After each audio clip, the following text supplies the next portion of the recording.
अरे 60 वस्तुओं को बेचने पर 10 वस्तुओं के विक्रय मूल्य के बराबर लाभ हो रहा है, नुकसान हो रहा है ना।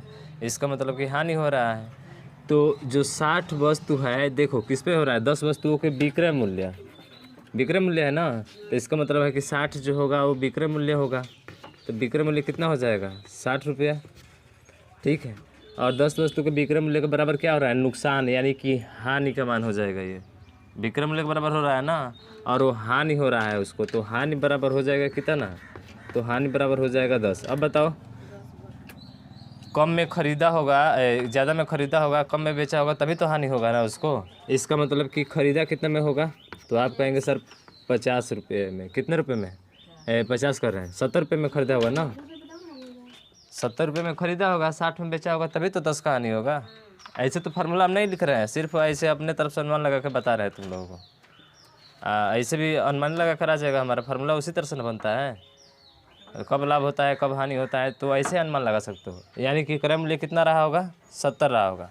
तो पूछा है कि नुकसान प्रतिशत ज्ञात कीजिए, यानी कि हानि प्रतिशत आपको क्या करना है, निकालना है। तो हानि कितने का हुआ, 10 का। अब प्रतिशत में कौन सा होगा, नीचे क्रय मूल्य होता है, और प्रतिशत के लिए 100, बस हो गया तुम्हारा। तो बताओ कितना हो जाएगा, 100/7। 100/7 का मतलब 14 सही 2/7 प्रतिशत की क्या होगी, उसको हानि होगी। आए समझ में। तो देखना यहाँ पे ये है कि विक्रय मूल्य के बराबर हो रहा है, तो विक्रय मूल्य बराबर पहला हो जाएगा ये, ठीक है। अगर यहाँ पे क्रय मूल्य कहेगा, फॉर्मूला लगाएंगे और कब ऐसे करेंगे, दोनों सवाल एकदम सेम लग रहे हैं। नहीं सेम कैसे लग रहा है, वो शुरुआत में 60 वस्तुओं का विक्रय मूल्य कर, वो पहला जो प्रश्न था ना, जो पहले हल किए थे। वस्तुओं का क्रय मूल्य 50 वस्तुओं की विक्रय मूल्य के बराबर। हाँ, तो 60 वस्तुओं का क्रय मूल्य, देखो यहाँ पे क्रय मूल्य था तो वहाँ पे विक्रय मूल्य आया, हानि कहीं आया था उसमें, नहीं आया था ना। हानि के बराबर लाभ दिया था उसमें, दोनों का क्वेश्चन अलग अलग है।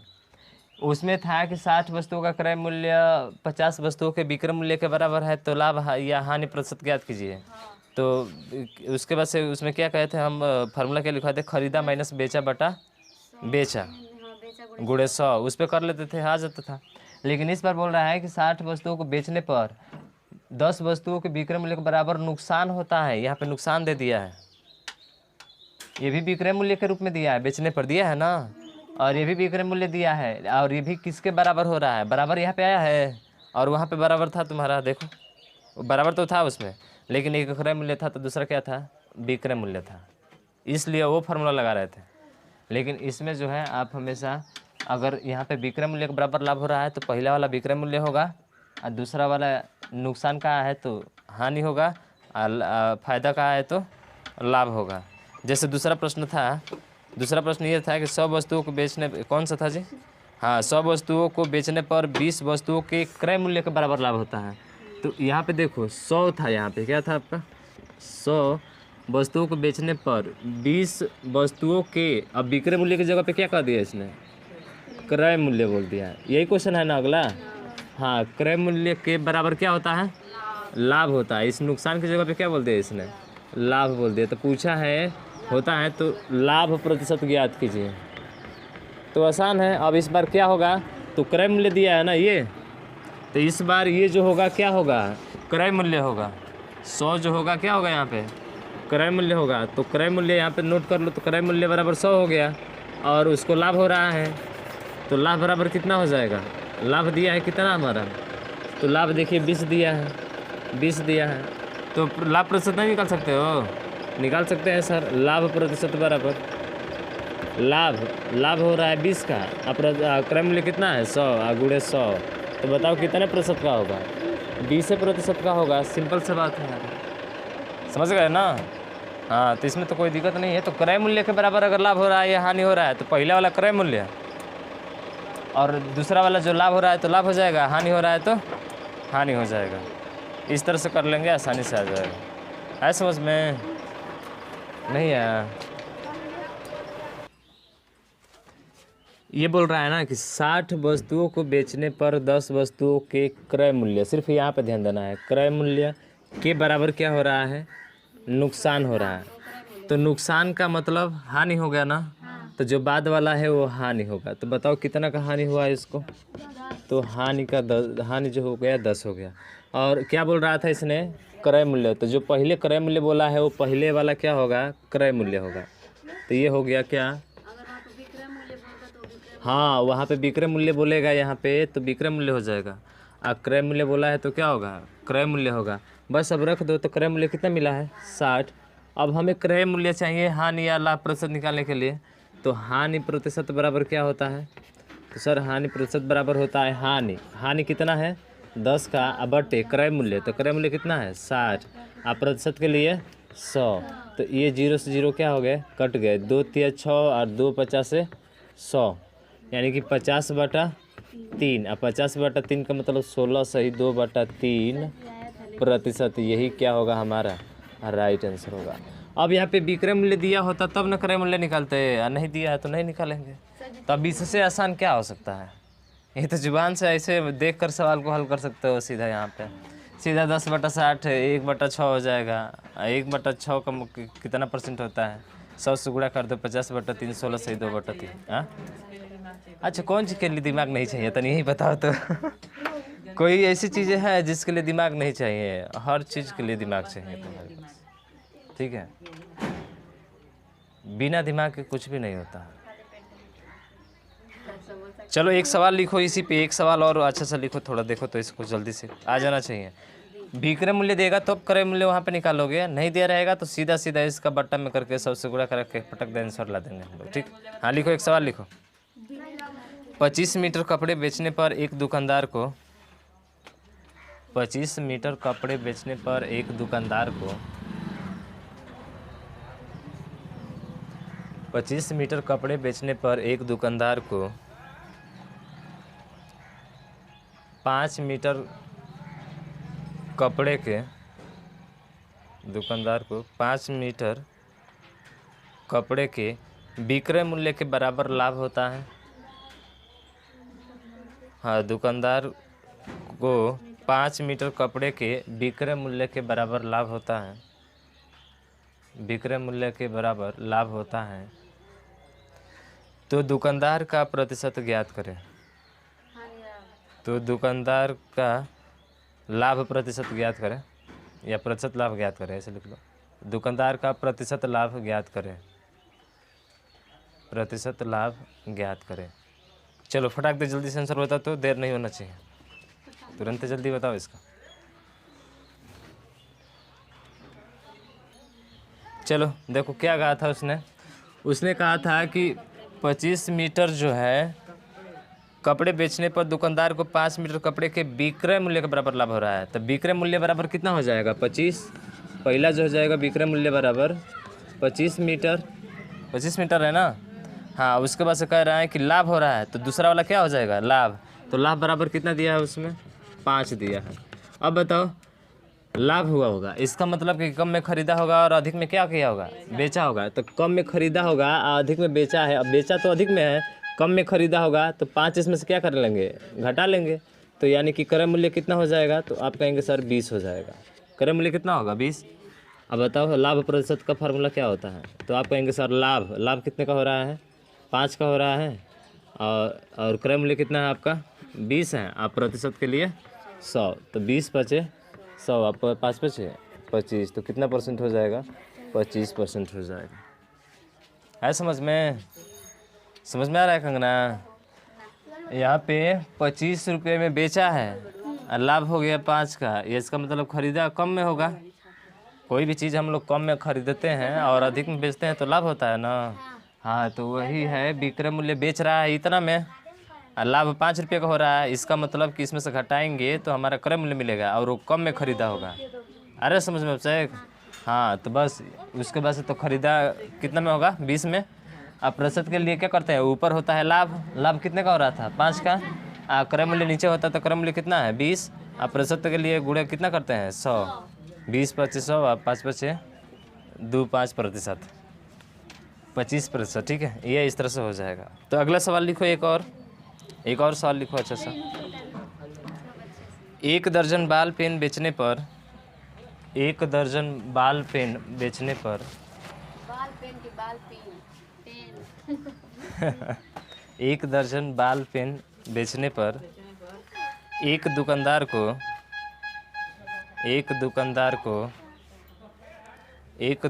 को 4 बाल पेन के विक्रय मूल्य के बराबर लाभ होता है। 4 बाल पेन के विक्रय मूल्य के बराबर लाभ होता है। 1 दर्जन बाल पेन बेचने पर एक दुकानदार को 4 बाल पेन के विक्रय मूल्य के बराबर लाभ होता है, तो उसका प्रतिशत लाभ ज्ञात करें। 4 बाल पेन ये कहा कर रहे हैं जी के विक्रय मूल्य के बराबर लाभ होता है, के विक्रय मूल्य के बराबर लाभ होता है, तो उसका प्रतिशत लाभ ज्ञात करें। तो इसके पहले वाला का 50% आया था ना। हाँ ठीक है, तो इसका 50% होगा। अगला लिखो, अगला टाइप का सवाल लिखना। 17 गेंदों को 720 रुपये में बेचने पर 17 गेंदों को 720 रुपये में बेचने पर, ये भी बढ़िया सवाल है। बेचने पर 5 गेंदों के लागत मूल्य के बराबर 5 गेंदों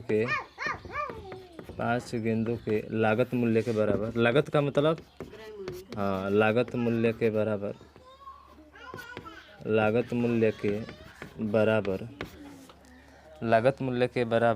हानि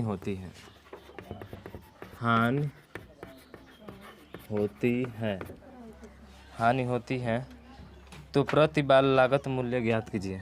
तो प्रति बाल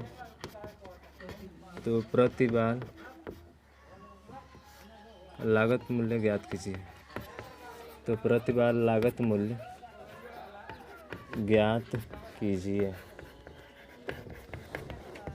ये क्वेश्चन है आपका, ठीक है। 17 गेंदों को 720 रुपये में बेचने पर 5 गेंदों के लागत मूल्य के बराबर हानि होती है, तो प्रति बाल लागत मूल्य ज्ञात कीजिए। तो प्रति बाल लागत मूल्य ज्ञात कीजिए। कैसे करना है जरा इसको ध्यान से देखना है इसमें, ठीक है ना। लो ना, ध्यान से देखोगे तबे ना होगा। अब ये नहीं कि पढ़ा है इधर देखो ध्यान से उधर, तो फिर हो जाएगा छुट्टी। देखो यहाँ पे, लेकिन ध्यान कहीं होता है ना।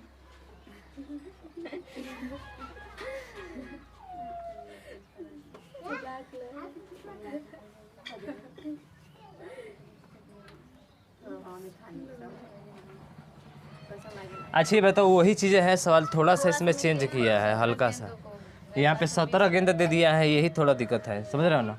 लेकिन ध्यान देखो, बेचने पर यहाँ पे ध्यान देना ज़रा ध्यान से। 17 गेंदों को 720 रुपये में बेचने पर आप प्रत्येक की लागत बोला है ना, तो प्रत्येक की लागत क्या मान लेंगे हम लोग, 1 मान लेंगे। अब 1 मानेंगे तो देखो 17 गेंद है और फिर 5 गेंद है, तो 17x और 5x दोनों होगा। लेकिन बात होती है कि 5 गेंदों के लागत मूल्य के बराबर क्या हो रहा है, लागत मूल्य आया ना, इसका मतलब क्या है, ये क्रय मूल्य है। तो क्रय मूल्य है तो पहला वाला क्या होगा, क्रय मूल्य होगा। पहला वाला क्या होगा, क्रय मूल्य होगा। जरा ध्यान देना, 5 गेंदों को लागत मूल्य के बराबर हो रहा है ना, तो 17 जो है ये आपका लागत मूल्य हो जाएगा। लागत मूल्य का मतलब क्या होगा सर, क्रय मूल्य। तो 17 नहीं होकर क्या होगा, 17x होगा। 1 गेंद की लागत 1 रुपया है, तो 17 गेंद की लागत कितना रुपया हो जाएगी, 17x हो जाएगी।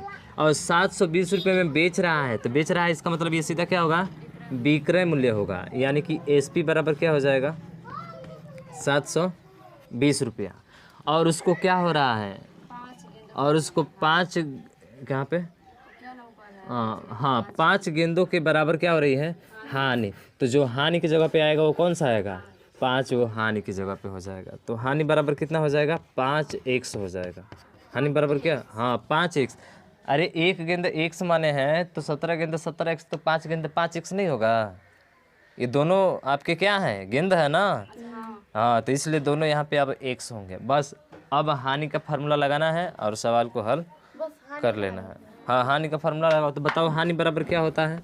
तो आप कहेंगे सर हानि कब होती है, जब कम में खरीदते हैं, अधिक में खरीदते हैं और कम में बेचते हैं। तो अधिक में खरीदते हैं का मतलब क्रय मूल्य माइनस क्या होता है, विक्रय मूल्य होता है। बस इस पे हल कर दीजिए, आपका आंसर क्या हो जाएगा, आ जाएगा। इस पे हल कीजिए, देखिए कितना आंसर आ रहा है, ज़रा बताओ तो जल्दी से। हाँ इस पे हल करो तो आपका लागत आ जाएगा, प्रति बाल की लागत कितना रुपया है वो पता चल जाएगा यहाँ से। 1 गेंद की कीमत क्या है। यहाँ पे मान सकते हैं, माना क्रय मूल्य एक्स है पहले, माना क्रय मूल्य जो है वो आपका कितना रुपया है एक्स, और एक्स क्या है 1 रुपया जो है प्रति बाल की कीमत है, 1 बाल की कीमत, प्रति बाल की कीमत है, प्रति बाल की लागत 100 रुपये मान लिया है। हल करके बताओ कितना आ रहा। कैलकुलेशन तो अपने ऊपर है कि कैलकुलेशन आप कैसे करते हो, लेकिन ये चीज़ें आपको नोट करने आना चाहिए, तब कैलकुलेशन जो है अपने आप से कर लोगे। तो यहाँ पे देखो बोला था 17 गेंदों, और ये भी ये रुपया है और ये ही गेंद है, दोनों है ना। तो पहले देखो क्या बोला, लागत मूल्य बोला है, तो लागत मूल्य मैंने क्रय मूल्य, तो पहला क्रय मूल्य हो जाएगा, गेंद है इसलिए एक्स होगा वहाँ पे, ठीक है। उसके बाद से दूसरा देखो यहीं पे दे दिया है, बेचने पर विक्रय मूल्य हो गया ना, विक्रय मूल्य बेचने पर। क्या हो रहा है यहाँ पे ध्यान दो, तो यहाँ बेच रहा है तो ऐसे विक्रय मूल्य मिल गया यहाँ से। अब फिर बाद में क्या हो, हानि, तो हानि की जगह पे कौन बचा, अब 5 ही बचा है ना, तो हानि बराबर 5, ये भी गेंद है तो ये भी 100 होगा आपका, समझ रहे हो ना। हाँ ये भी 100 हो जाएगा। तो देखो आप बस रख दो, तो हानि की जगह पे कितना आया था 5x, तो ये 5x होगा, बराबर क्रय मूल्य कितना था यहाँ पे 17x, तो 17x हो गया, माइनस विक्रय मूल्य कितना है यहाँ पे 720, तो 720 हो गया। अब 17 इसको लेकर आओगे तो 5x माइनस ये 17x हो जाएगा, बराबर 720, माइनस का, तो इसको हटाओगे तो माइनस का 12x हो जाएगा, बराबर 720, तो माइनस से माइनस से ख़त्म हो जाएगा ना, तो x बराबर निकाल लो यहाँ से, कितना आ जाएगा सर 720 बटे 12 बराबर कितना आ जाएगा 60 रुपये आ जाएगा। और यही आपका क्या होगा सिप्पी होगा, आंसर होगा। प्रति बाल की कीमत इतना रुपया हो जाएगी, यानी 1 बाल की कीमत 60 रुपया है। पूछ दे 5 गेंदों की कीमत कितना रुपया हो जाएगी 200 है, 5 के 30 300 हो जाएगा ना, 300 हो जाएगा। 17 बाल का पूछे उसका भी कीमत बता सकते हैं, परसेंटेज में पूछे परसेंटेज भी बता सकते हैं, आया समझ में। हाँ तो ध्यान रखना, ये नोट करने आना चाहिए ये भी सवाल। तो घर के लिए एक सवाल लिख लो, घर से करके लाना, घर के लिए सवाल लिख लो एक। बोलिए। हाँ सवाल लिखो, सवाल लिखना, हाँ लिखना। सर जी रुक जाइए। मोहन ने 2000 रुपये, मोहन ने 2000 रुपये में 25 किताबें खरीदी, मोहन ने 2000 रुपये में 25 किताबें खरीदी,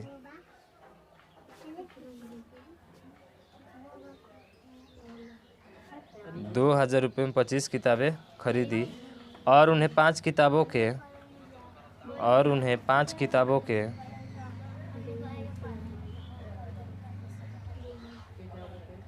विक्रय मूल्य के बराबर लाभ, 5 किताबों के विक्रय मूल्य के बराबर लाभ, विक्रय मूल्य के बराबर लाभ, विक्रय मूल्य के बराबर लाभ कमाते हुए बेच दिया, विक्रय मूल्य के बराबर लाभ कमाते हुए बेच दिया, तो एक किताब का विक्रय मूल्य ज्ञात करें, तो एक किताब का विक्रय मूल्य ज्ञात करें, तो एक किताब का विक्रय मूल्य ज्ञात करें। बस यही एक क्वेश्चन है, फिर अगला टाइप चल जाएगा आपका, ठीक है ना। हाँ हो गया, करके लाना इसको, विक्रय मूल्य ज्ञात कीजिए, ठीक है ना। तो ये क्वेश्चन घर से करके लाओगे, और इसका देख लो 100 रुपया आएगा, 100 रुपया आएगा, देख लेना, ठीक है। आंसर इसका होगा हाँ 100 रुपया। हल करना खुद से आ जाएगा तो बहुत अच्छा है।